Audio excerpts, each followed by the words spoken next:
sa atong pinalangan ng Mayor Manuel Miranda, sa atong pinalangan ng Vice Mayor, sa Mary Ann Mirasol, ang focus na sangguniang line members na yari din subong, ang atong SK, Kevin, good evening, ang atong mga punong barangay, distinguished Board of Judges, Tita Islin, mga bisita naton gikan sa iban na mga doog, and of course sa mga pinalanggan ang mga binalbaganon.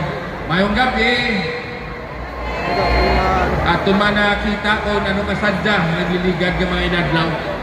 Di man palawig-lawig ang pista. Importante kung ano man malipot o malawig. Importante kasadyahan na dulot niya kaginahatag sa atong pumuluyo.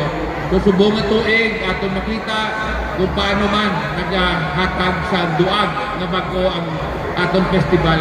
So gapangibulaan kita sa tanan ng kapitan, sa atong organizers, kaglabi kag labaw na sa atong participants. Kita naton kung anong pagpangabudlay nila dire. Halos iban malipong na sa pagpakita lang sa ilabilidad kag para dalon no ang ilang mga barangay.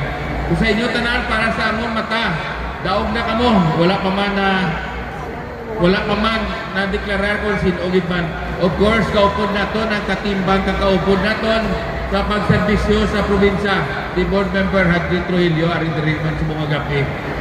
So sa siyam na bilog ng mga participating